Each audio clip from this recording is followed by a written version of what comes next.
The gavel cracked once, a sharp pop in the wood-paneled courtroom, and a ripple of low laughter slipped from a few benches in the gallery. Fluorescent lights hummed. A flag stirred in the HVAC's slow breath. On the defense table, a small wooden box sat near Caleb Hart's right hand, the grain polished by time. "State your name for the record," the judge said, resting his chin on steepled fingers. "Caleb Thomas Hart." Caleb answered. "Occupation retired. Formerly U.S. military." A soft creak moved through the benches as people adjusted to look at him. The judge's mouth tilted, almost a smile. "Formerly," the judge said. "And now you're here to tell us a story." Caleb kept his eyes level. "I'm here to testify, Your Honor." "Testify," the judge repeated, tasting the word. "We'll see." From the back row, an older man in a faded navy cap gave Caleb a single firm nod. Relief slid through Caleb like a warm current, small but steady. He breathed in the courtroom's baked blend of dust, old varnish, and paper, and kept his hands still on the table. The prosecutor rose. "Mr. Hart, let's be efficient. You claim to have knowledge relevant to the incident on Maple Street. Dates, times, people, facts. Not embellishment." "I'll share what I saw and what I did," Caleb said. "Right," the judge murmured, tapping the gavel lightly. "Do proceed." "Briefly." Caleb's attorney leaned close. "Plain answers," she whispered. "Let them interrupt if they want." Caleb nodded once. The prosecutor paced. "Mr. Hart, you served—" "Where?" "When Iraq, Afghanistan. A few places I can't list. I was honorably discharged over a decade ago, and your training gives you special powers of observation today." "It taught me to pay attention," Caleb said. The prosecutor made a small show of writing that down. "Attention. Good. On Maple Street, you claim you noticed details. Others missed. I noticed people," Caleb replied. "Who spoke? Who didn't? Who helped? Who didn't? And you believe your background makes you an expert on character." "I don't claim that," Caleb said. "I claim responsibility." A titter rose. The judge lifted his brows. "Responsibility for what, Mr. Hart? For telling the truth, Your Honor." The judge leaned back. "Let's not drift into speeches. Stick to facts." Caleb's fingertips brushed the corner of the wooden box. The lid fit tight. The brass hinge was cool. A flicker of light winked from a hairline gap along the seam, just a breath of shine here and gone. The court reporter's keys rattled. Someone coughed. The prosecutor set down a stack of photographs. "Maple Street Exhibit C," she said. "Do you see yourself in any of these images?" "No," Caleb said. "Do you see anything that supports your version of events?" "I see a window," Caleb said, pointing. "The shade is halfway." "That wasn't an accident." "Speculation," the prosecutor said. "It's observation," Caleb replied, voice even. The judge exhaled through his nose. "Mr. Hart, if you can't provide something concrete, we're wasting our morning." Caleb's attorney stood.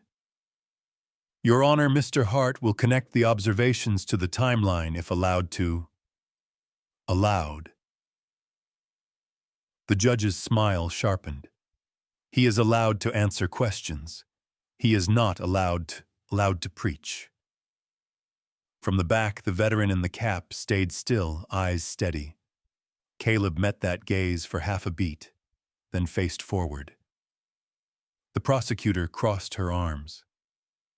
"Mr. Hart, have you ever embellished your service in conversation?" "No." "Did you bring any documentation today?" Caleb glanced at the wooden box. "I brought what I've earned," he said. Oh, the judge said lightly. A scrapbook, a reminder, Caleb said. A few chuckles rolled through the benches. The judge let them. We'll remind ourselves to keep this practical. Continue counsel. The prosecutor slid another photo across. You described an argument. Words escalated. You claim you recognized fear in one person's posture. What exactly are you basing that on? Experience, Caleb said. Experience reading minds, no. Experience reading shoulders. Shoulders, she repeated, savoring the word. Your Honor, I'm concerned we're straying into poetry. Caleb's attorney cut in. The posture indicated distress, consistent with... Enough, the judge said, gavel tapping once. We aren't a theater troupe, Mr. Hart. I suggest you remember where you are. Caleb kept his tone calm. Yes, Your Honor. The judge's eyes skimmed the gallery, enjoying the drift of attention. You may be used to telling stories that draw applause, Mr. Hart, but court is not the VFW hall. No one believed until a small medal caught the light. The line hung a second thin as wire and twice as tense. The judge lowered his gaze again. We'll come to your shiny objects soon enough. For now, facts. The courtroom's HVAC sighed. The fluorescent buzz folded into the steady click of the reporter's machine. On the bench behind Caleb, wood creaked. Someone shifted another small sound in the orchestra of a winter morning. Caleb's attorney whispered, "Stay steady, I am," he said quietly. The prosecutor leaned in. Mr. Hart, did anyone ask you to testify, or did you volunteer because you enjoy the attention? I volunteered, Caleb said, because someone needed a voice. To be clear, the judge said, you think that someone is you. I think that someone was the quietest person in the room that night, Caleb answered. And you are the champion of the quiet. Now the judge asked, a note of amusement sliding under his words. I'm here to be useful, Caleb said. Useful, the judge echoed. We shall see. The prosecutor tapped the wooden box with a pen. What's in there? Caleb looked at it, then back up. Something that doesn't need applause. Then perhaps it doesn't need to be here, the judge said. This is a court of law. It is, Caleb said. And in this court, the judge went on, voice gaining the rhythm of a man performing for a familiar crowd, we prefer evidence over anecdotes, precision over sentiment, and relevant facts over heroic monologues. Caleb's jaw worked once. He let the silence settle. On the back row, the veteran in the navy cap gave another small nod, down up steady as a porch swing in a late autumn breeze. The judge tilted his head. Do you understand me, Mr. Hart? Yes, Your Honor. Good. The judge set his palms flat on the bench. Then let me be perfectly clear. He paused, making sure the gallery was with him, making sure Caleb was looking at him, and not at the box or the window or the flag. I don't believe a single word. Paper rustled as the prosecutor lifted a thin folder. The courtroom's side vent clicked on sending a cool draft along the floor. Caleb steadied the small wooden box with 2 fingers, keeping it square on the table. Hart, the prosecutor said, we'll begin with the timeline. Keep your answers to yes or no whenever possible. Understood. Yes, ma'am. On the night in question, what time did you arrive on Maple Street? Just after 8. Alone, yes. Alcohol, no. Your vision corrected 20/20 with glasses. He tapped the frames lightly. She glanced at the judge. Permission to approach with Exhibit D. Proceed, the judge said. She slid a printout to the defense table. Security camera still. Do you see yourself? No. Do you see anything supporting your account? I see a curtain, Caleb said. It's drawn halfway. That again. She sighed. And halfway means… What exactly? It means someone wanted cover and a line of sight, Caleb answered. Speculation, she said. Observation, he repeated. A murmur rose in the gallery. The judge tapped the gavel's side, a dry knock. Ladies and gentlemen, restraint. Clerk Jenna adjusted her glasses. For the record, she read evenly, objection noted, as to speculation. Witness may testify to what he observed. Thank you, Ms. Park, the judge said, not quite hiding his irritation. The prosecutor folded her arms. Mr. Hart, you claim your background helps you pay attention. Are we supposed to accept that as science? No, Caleb said. As practice. Practice of what? Noticing people when they're scared. Ah. She flipped a page. You're an expert on fear. I'm familiar with it. Let's stick to your senses. She leaned forward. What did you hear? Raised voices, then a pause. How long a pause? 2 breaths. 2. She blinked. You measured breaths. I count when I'm unsure, he said. It keeps me steady. A few heads turned. Someone whispered, caught by the court reporter's staccato keys. The side door eased open. Luke Reyes slipped in with a thin envelope. He moved to the clerk's desk, passed it to Jenna, then noticed the small wooden box on Caleb's table sitting slightly askew. Luke drifted closer. Sir, he said under his breath. May I straighten that? Caleb nodded. Luke set the box, square fingers brushing the brass hinge. A narrow seam flashed bright quick as the courtroom lights shifted. The metal within answered the light with a shy glint, then went still. Motif lived in that blink, and half the front row saw it without knowing why they held their breath. Mr. Reyes, the judge, said, let's keep the props tidy and the schedule tighter. Yes, Your Honor, Luke said, cheeks warming. He backed away to Jenna's station. The prosecutor pounced. Is that what we've brought today, Mr. Hart props? Caleb kept his gaze level.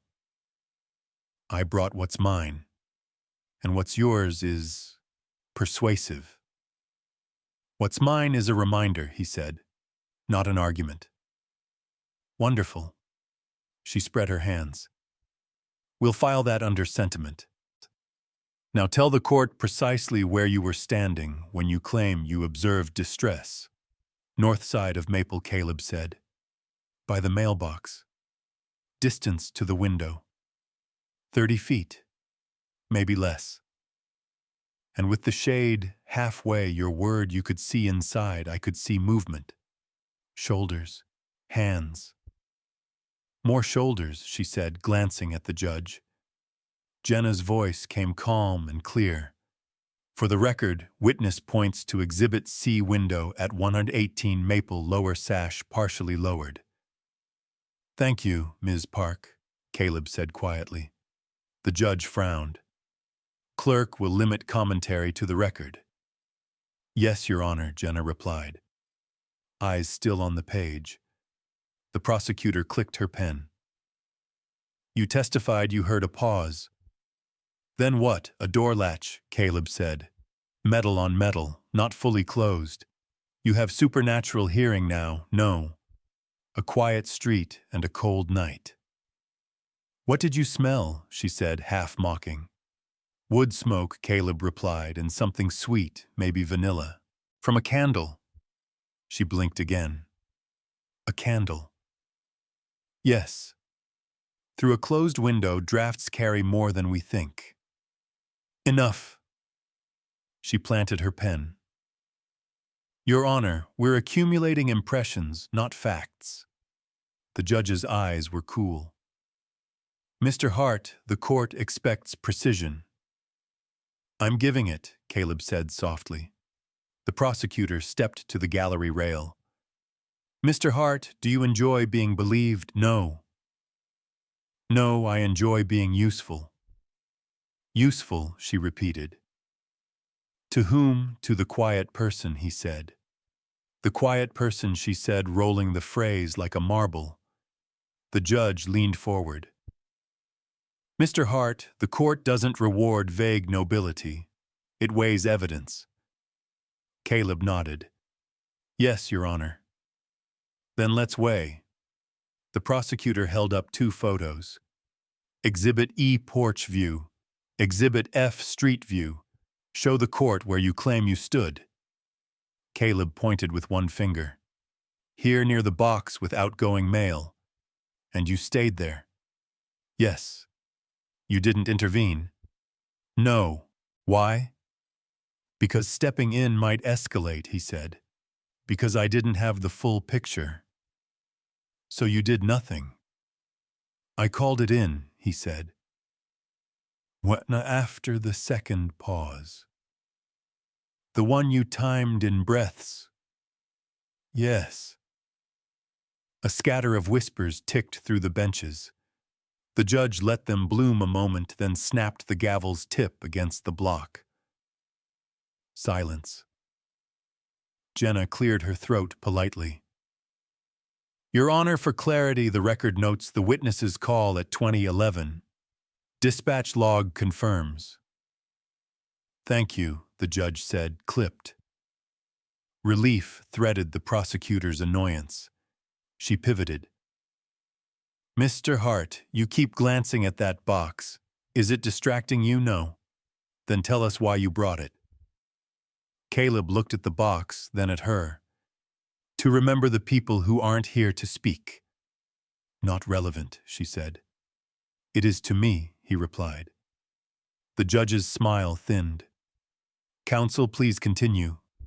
She set her palms on the table. Mr. Hart, did anyone else that night corroborate your supposed shoulder reading and breath counting? Caleb's attorney rose. Objection to derisive phrasing. Sustained as to tone, the judge said, not sounding bothered. The prosecutor didn't miss a beat.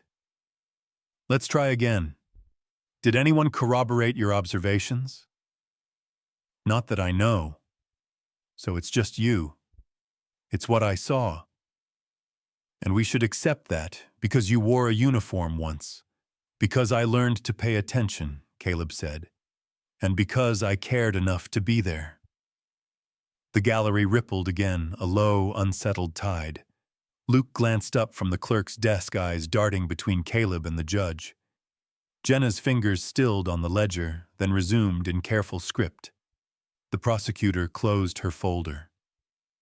Your Honor, the witness offers poetry and posture where this court requires proof. He wants weight without substance. Caleb's lawyer leaned in. Stay steady, she whispered. I am, he said, breathing slow. The judge laced his fingers. He studied Caleb for a long beat, enjoying the quiet he owned. Then he spoke each word spaced like stones across a creek. You are just making this up. The courtroom settled into a tight, waiting hush. The wall clock ticked with a dry, metronomic click, each second landing like a footstep down a long hall. On the defense table, the small wooden box sat closer to the rail, now its lid not quite flush. A sliver of ribbon and metal peered out, shy and stubborn, as if the light had found a seam and refused to leave. Caleb drew a breath through his nose. Paper. Dust. A faint lemon from the janitor's mop rising when the heat kicked on. He didn't touch the box. He watched the room instead, the gallery's divided faces, the narrow windows laced with frost, the flag's edge lifting and settling in the recycled air. The prosecutor closed her folder with a pat. Mr. Hart, she said, we'll finish quickly. If there's more than posture and poetry, now's the time. I'll answer, Caleb said. Try answering like a witness, she replied. Not a columnist. Caleb's attorney half rose, then sat again. We're fine, she whispered. Steady. From the second row, Reverend Grant Foley inclined his head, one hand resting on the small Bible he carried everywhere. The gesture was as slight as a blessing over a porch supper. Relief rippled through Caleb, not as triumph, but as permission to breathe. The judge leaned forward. Proceed, counsel. The prosecutor lifted a photo. Exhibit G. Streetlight glare. Grainy. Useless. You still say you read fear 2 houses away. I didn't say 2 houses, Caleb answered. I said 30 feet, and the court should believe you because I was there. A pocket cough popped in the back row. Luke Reyes, perched at the clerk's desk, glanced toward the gallery. An older man in a salt-washed navy cap met Luke's eyes. His look was steady, not pleading. Luke felt the bridge of years stretch between them, thin and firm, like a rope across a cold creek. The prosecutor let the moment breathe, then cut it. You've offered timing in breaths, smell of vanilla, sight of shoulders, and you expect a court to trade its standards for your sense of presence. I expect the court to listen, Caleb said. To your instincts, she said. To what people miss when they rush, he replied. The judge exhaled the sound dry as paper. Mr. Hart, we are not a seminar on mindfulness. We're not, Caleb said. We're a room full of neighbors. A rustle moved along the benches, some approving, some impatient. The judge's eyes cooled. You will not play to the gallery. Caleb looked at him. I'm not. Then stop performing. I'm answering, Caleb said.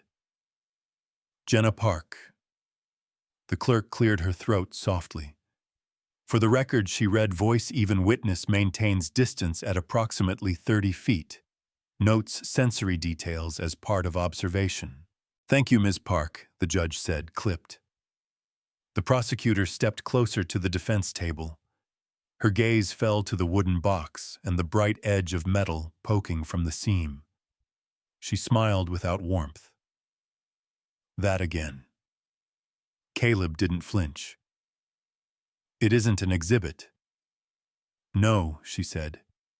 It's a lure. It reminds me why I'm careful, he replied.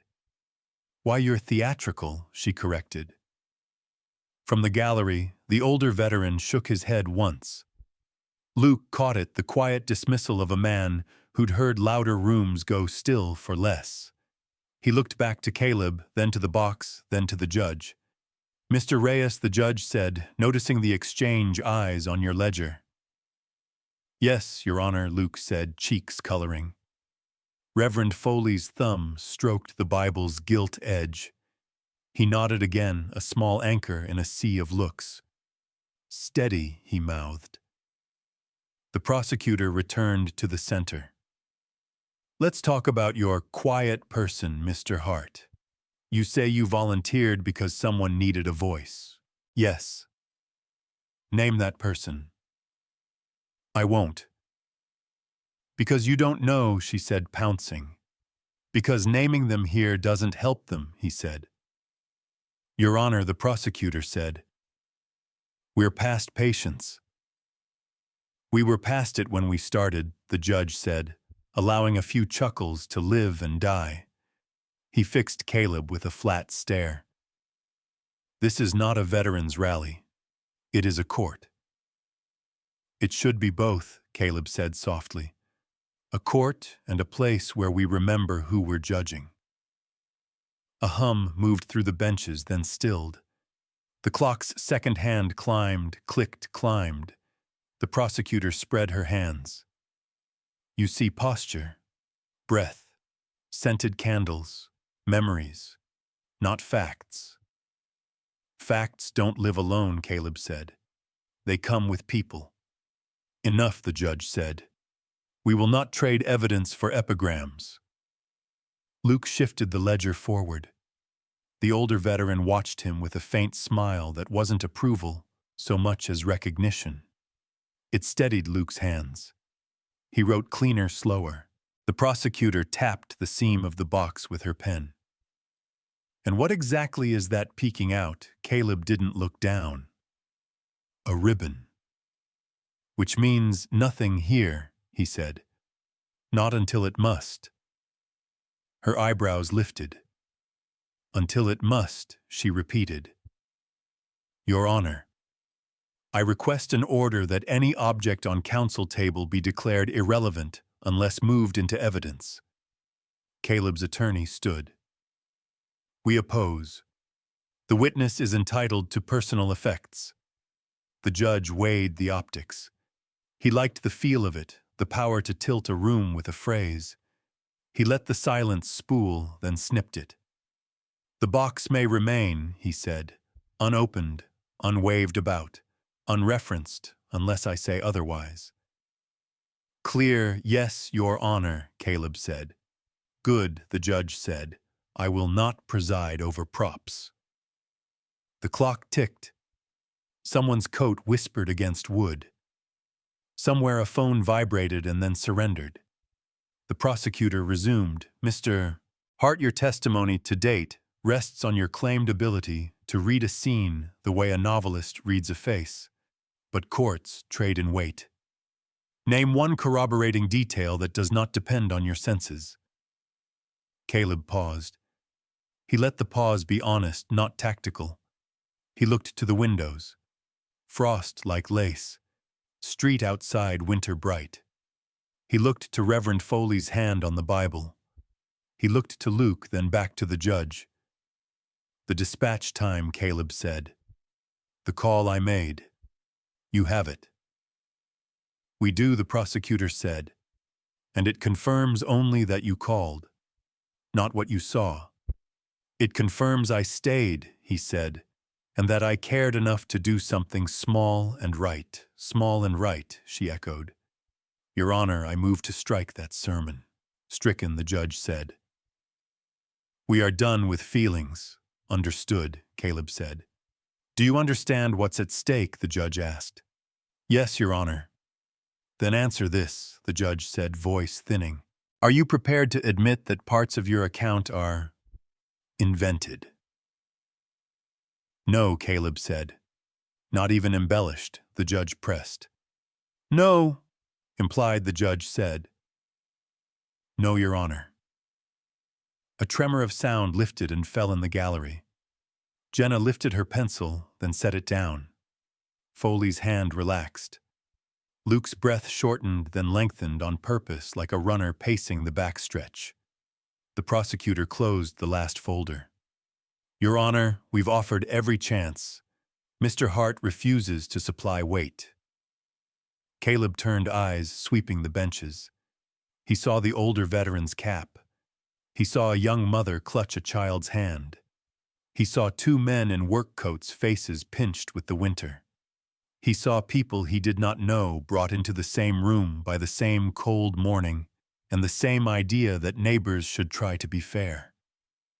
He faced front. He rested both hands beside the box, careful not to nudge the lid. The metal's edge still caught the light, a single bright stitch in a dark, worn cloth. Mr. Hart, the judge, said each word placed with relish. This court will not float on your impressions. If there is anything more than sentiment, anything. He leaned in, voice dropping until the gallery leaned with it. Produce the evidence if you have it. The second hand climbed and clicked. Then another click. The room seemed to breathe with it, a long inhale through the vents, a slow exhale across the polished rail. Frost traced veins along the high windows.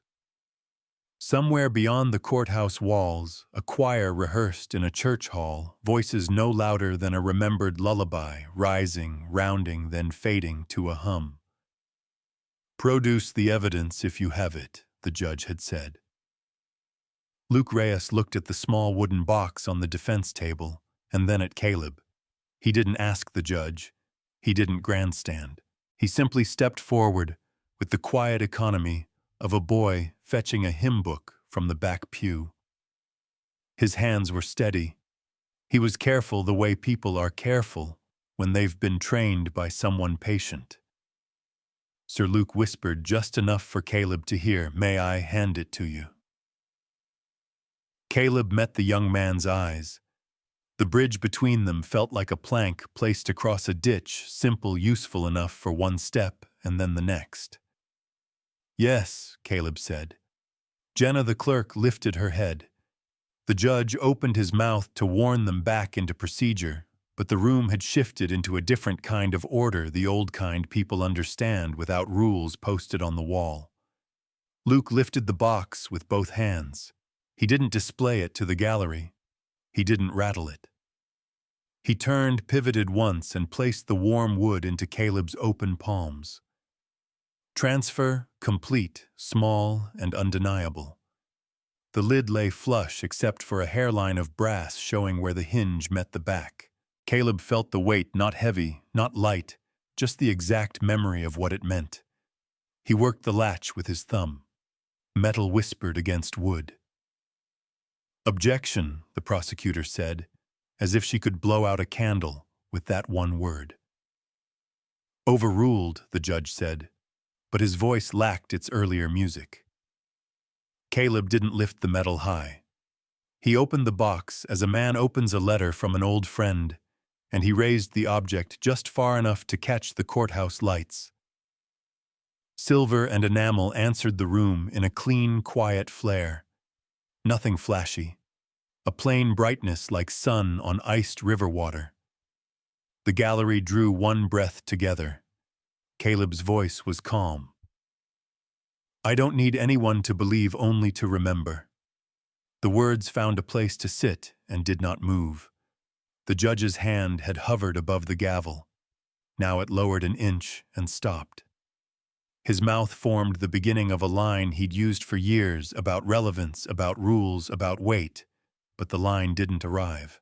It stalled somewhere between his learning and his pride. "Mr. Hart," the prosecutor said softer than before. "What? Is that a service medal?" Caleb said. "For what action?" she asked, as if specificity would rescue her footing. "For service," he answered. "And for people whose names won't be said in this room." A few heads bowed. The older veteran in the navy cap didn't smile.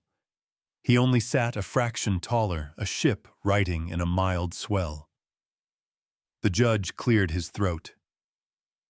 "This court," he stopped again, puzzled by his own voice. Caleb kept the medal no higher than his chest. He didn't let the ribbon swing. He didn't let the light show off. He held it with the same care you lend to a photograph when the person in it has been gone for years. "I'm not asking for applause," he said. "I'm not asking for favors. I'm reminding us what we owe one another when we speak in rooms like this." To be believed, the judge managed. "To be treated with care," Caleb said. Silence drew tight, then loosed. The choir's distant harmony slipped back in the seams, the way sound lives in old buildings, the way faith clings to wood. Jenna lowered her pen. "For the record," she said quietly, not reading from anything, now only setting a thing inside the day where it could be found later. "Object produced by witness appears to be a United States Military Service Medal displayed without theatrics." The prosecutor tried to restart the old machinery. "Your Honor, none of this counsel," the judge said, and it came out like a plea. He stared at the medal as if it were a mirror he'd never consented to look into. Years of bench habit had made his cadence smooth, his irony polished. But under the fluorescent wash, faced with a simple token and a calm voice, the sheen looked thin like varnish on a desk that needs sanding. Caleb turned slightly toward the gallery, not to play to it, not to harvest a reaction, but to include neighbors in a neighbor's memory. He spoke the way people speak when they tell a story by a porch swing at dusk. Unhurried, exact. "I was taught to count breaths. When my hands shook," he said, "2 breaths buys you 1 clean thought. On Maple I used that lesson. I called dispatch not because I knew everything, but because I knew enough to help without making harm. He curled the box lid back with his finger and returned the metal to its bed. The hinge ticked shut, soft as a prayer. No one is owed my past, he said, but we all owe each other our best present behavior. I don't need anyone to believe my memories. I only want us to remember our manners. A ripple moved through the benches, something like relief, something like shame. Mr. Hart, the judge said again, grasping at a rope he used to know how to climb the court, still requires facts. They're in the record, Caleb said. Dispatch time, street layout, the window shade. Those are facts. The rest is care. Care isn't a fact until you practice it. The prosecutor folded her arms tight as if to hold together a case that had begun to breathe. And the medal, Mr. Hart. Is it your license to be believed? No, Caleb said. It's my reminder to stay decent when I'm not believed. Luke let out a breath he hadn't realized he'd been holding. Reverend Foley's hand pressed the small Bible once, then lifted palm open in a gesture that could have been a blessing or simply air returning to the room. The judge reached for the gavel, found it, and set it down again without striking. His eyes flicked to the gallery, to the young mother and child, to the work coats, to the veteran's cap, then back to Caleb. You brought that? Why, he asked, and it was the first honest question he'd asked all morning. So I wouldn't forget how to speak, Caleb said, and so I wouldn't forget to listen. The judge's jaw clicked as he closed his mouth, then opened it, then closed it again. The well-worn patter. This is a court of law, not sentiment wouldn't start. The machine had sand in it now. Caleb set the box on the table gently, as if noise might insult the day. He didn't push it forward. He didn't claim it as an exhibit. He rested his hand beside it, palm down. I'm done, he said. Unless there's something useful I can add. Jenna looked at the judge. The room looked at the judge. Even the clock with its faithful ticking seemed to wait. The judge swallowed. His throat worked once like a man easing down pride that had lodged there for years. He reached for the gavel again. The handle felt unfamiliar, like a tool borrowed from a neighbor you'd misjudged.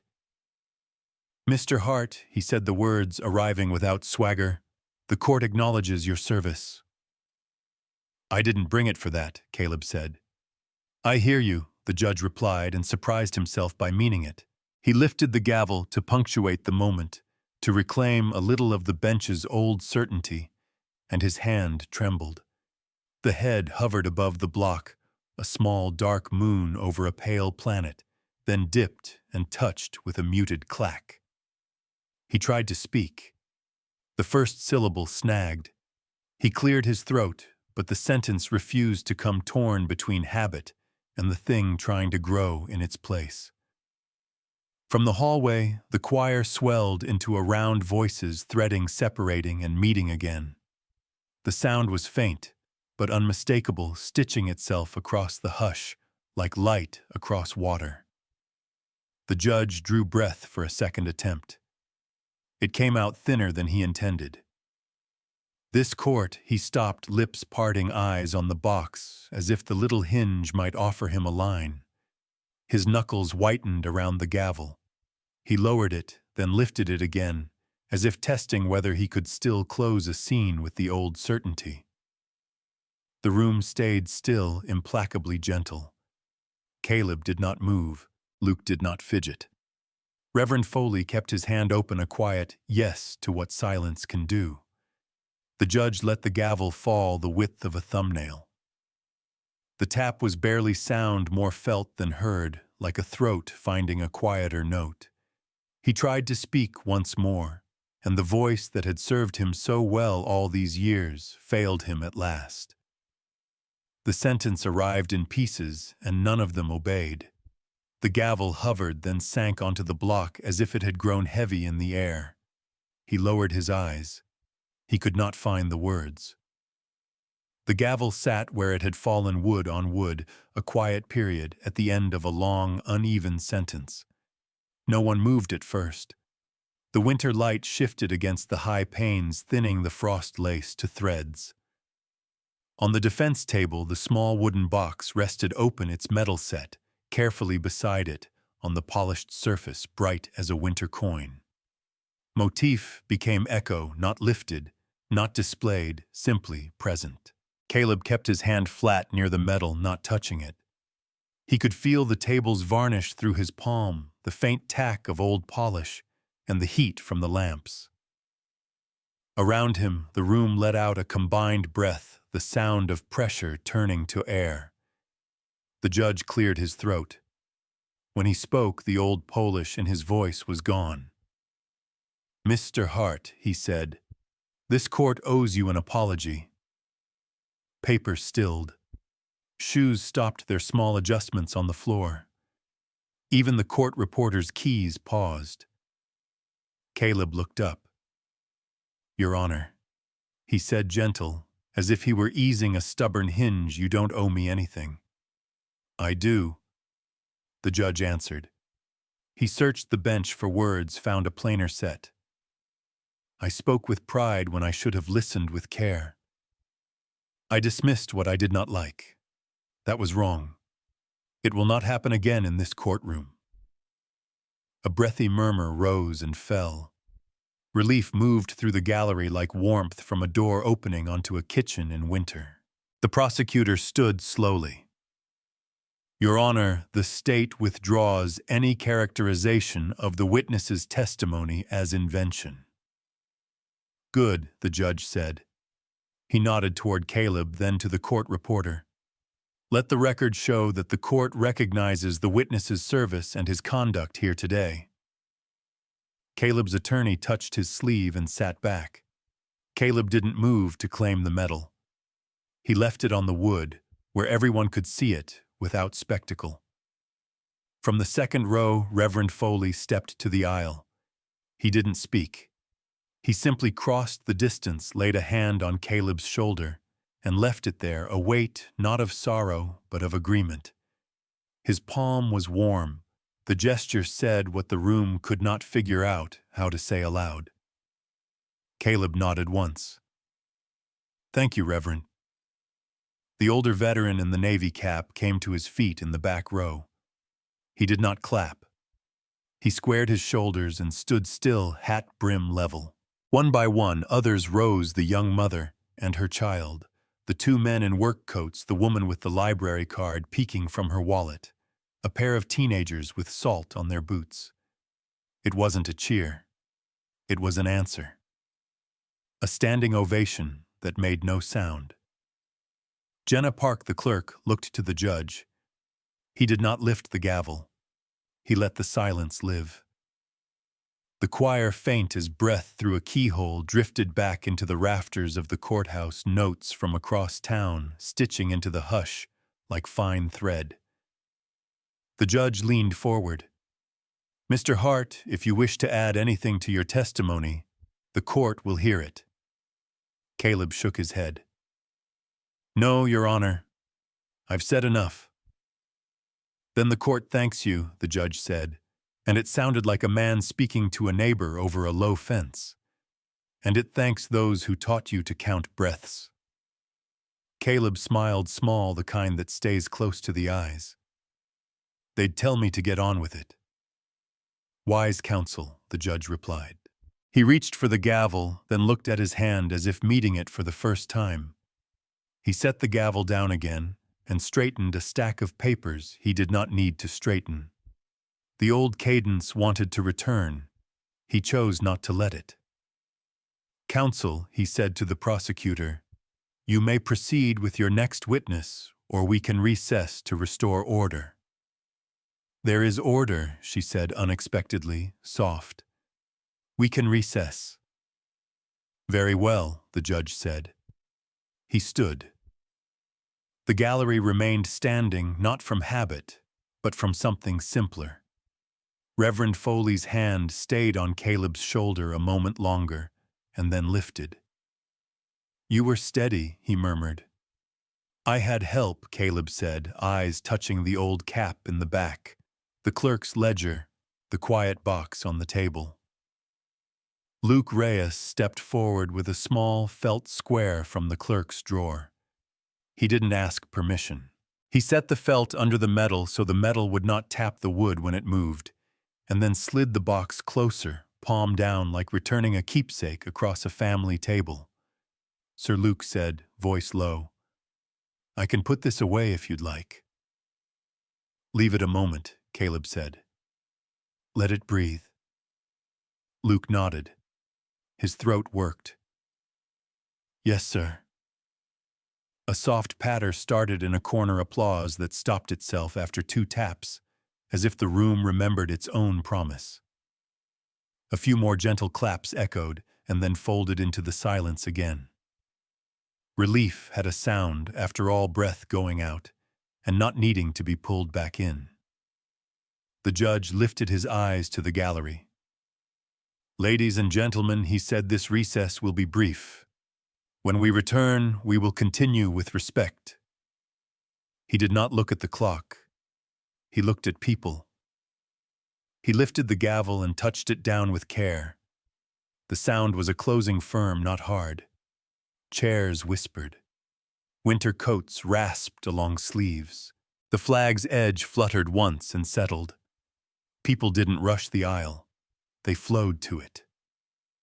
The older veteran came down the row, stopping at the end, to give Caleb a small, precise nod to ship signal understood. Caleb stood. He didn't reach for the medal yet. He let the quiet have its full due.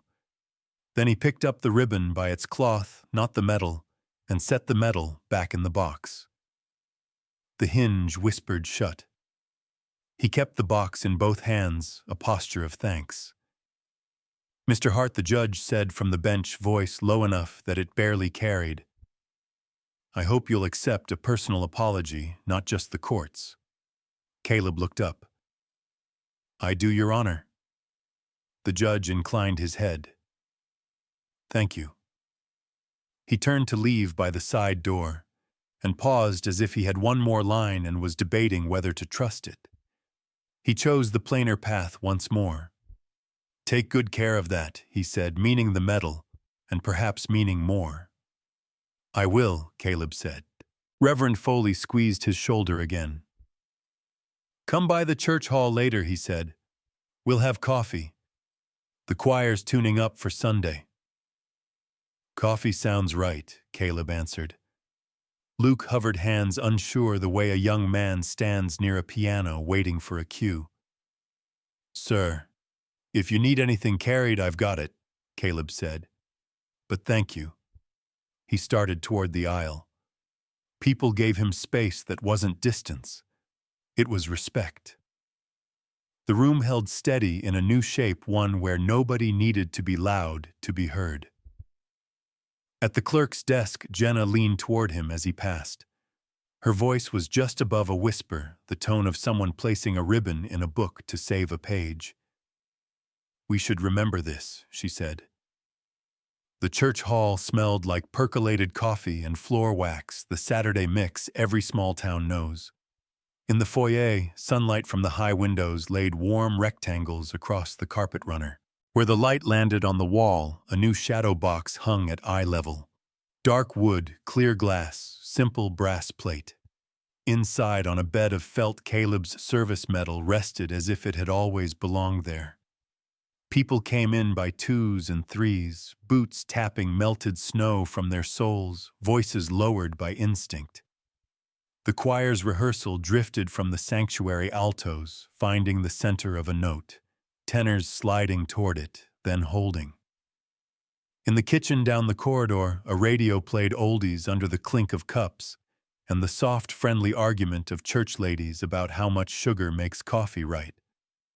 Caleb stood a few paces back from the shadow box, hat in hand. He didn't read the plate yet. He just watched the glass accept the morning and give it back. Reverend Grant Foley stepped beside him without ceremony. "Looks good there," the Reverend said. "It looks quiet," Caleb answered. "That's the point," Foley said, smiling with only half his mouth.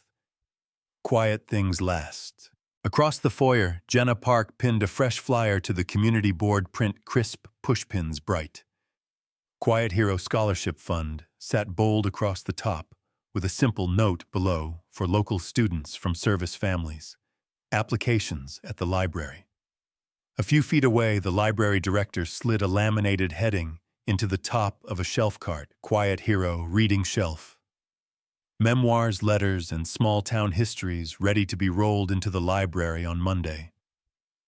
Luke Reyes hovered near the kitchen door with a cardboard box of programs, trying to look useful without being in the way. The older veteran with the navy cap stood by the entry, greeting each person with 2 words and a nod. Outside wind nudged a porch swing that faced the church's small lawn. It answered with a faint creak that sounded like a memory rocking itself to sleep. Reverend Foley tipped his head toward the inscription. "Go on," he said.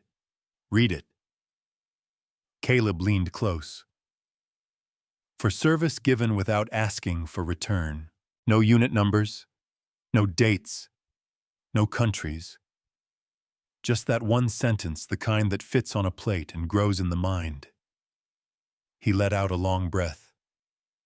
"You kept it plain." "We kept it honest," Foley said. "Plain helps honest breathe." A couple from the post office line, the ones who always carried packages bound in careful twine, paused to look. The woman pressed fingers to her lips. The man touched the frame like it was the edge of a ship he'd once sailed. Luke walked over with a program. "Sir," he said, "would you like to place the ribbon straight?" It drifted when we closed the case. Caleb glanced at the small key in Luke's hand, then at the people waiting. He shook his head. "It's fine to leave it as it is. Life drifts. The case can tell the truth." Luke swallowed and nodded. "Yes, sir." From the sanctuary doors, the choir director called 5 minutes shoes shifted. Coats found hooks. The radio in the kitchen clicked off. Someone poured the last of the coffee into a carafe. And that smell, the old comfort of it, moved into the foyer as if invited. Reverend Foley cleared his throat. "Before we gather," he said one more thing. He pointed past the shadow box to a second frame, smaller, lighter. Inside it, a handwritten note in neat, careful script: "Scholarship, established by community gift, administered by the library board." Below, a line waiting for first-year totals. Jenna tapped a pen against her clipboard. "We'll keep the numbers up to date," she said, half to herself, half to Caleb. "Transparent, simple, neighborly." Caleb smiled. 3 good words. A pair of teenagers stopped in front of the shadow box. One read the brass plate out loud, slow like a promise. The other lifted a phone, thought better of it, and put the phone away. "How long will it stay?" the first asked. "As long as we remember why we put it there," the older veteran said, not unkindly. He glanced at Caleb. "You did right in that room," he added. "I had help," Caleb said. The sanctuary doors opened wider. Light shifted again. The choir's first chord rolled out into the hall, low and round, and then rose, carrying something of the courthouse hush, with it freighted with more hope and less argument. "Come on," Luke said, soft as a stage whisper. "They're starting." They filed in. The pews took them like a field takes footsteps without complaint, leaving only a little warmth behind. The program was simple: a hymn, a reading, a list of names. No speech about the medal, no story about the court. Foley's sermon was a short thing about steady hearts and small right actions. When the list of names came, Caleb stood with everyone else, head bowed. He didn't count breaths this time. He didn't need to. The choir covered what counting used to do, After the service, folks moved back to the foyer. A child pressed both palms to the glass over the metal and whispered, "Thank you," as if the box could hear. Her mother pulled her gently back. "Use your inside voice," she said, smiling. The library director handed Caleb a thin folder. "First applications will open next month," she said. "We'll keep the process simple. Essays about kindness, no page minimum. I don't like scaring people with paper." "That's the best kind of paperwork," Caleb said. Out on the small church porch, the swing creaked again. A sliver of winter sun found its chain and ran along it like a spark. Luke followed Caleb outside. Sir Luke said, hands in his coat pockets, breath visible, "I've been thinking about the box. The shadow box." "Your box," Luke said. "The way you opened it in court. You didn't raise it high." "It didn't need help," Caleb said. "It needed company." Luke nodded as if the last piece of a puzzle had clicked. "Company," he said. "I can do company." "You already did," Caleb answered. They stood a moment listening to the swing. Around the corner, the radio in the kitchen came back on some old Motown cut that made the hall women laugh and sing a few bars as they stacked cups. The sound drifted out and mixed with the choir's lingering echo, a small-town duet. The older veteran stepped onto the porch, tugging his cap against the cold. He gave Caleb a simple salute, 2 fingers precise. Caleb returned it with the quiet of a man who prefers nods to noise. Coffee Foley called from the doorway, holding up a mug and a donut on a napkin. "Coffee," Caleb said. "Yes." He looked once more at the foyer through the open door, the shadow box catching light, the scholarship frame beside it, ready to fill the community board with fresh pushpins, the line of neighbors who no longer needed to be convinced to be careful with one another. He felt the day set like a good fence post, straight true, not going anywhere. Caleb lowered his head, more gratitude than prayer, and stepped back inside. On a quiet winter morning, the church hall foyer glowed with sunlight, the hush broken only by the choir's voices drifting from within and the steady creak of the porch swing outside. People who once sat divided in a courtroom now shared coffee and folded notes, proof that outrage had already given way to justice. The metal, now resting behind glass in its simple shadow box, caught a shaft of light like a coin in a wool glove, a reminder that dignity shines brightest when it is not demanded. From the scholarship fund posted on the library board to the gentle hand of a pastor on a neighbor's shoulder, the community built something durable out of one man's quiet stand, proving that actions taken with grace can outlast any verdict. Kindness endures longer than any judgment.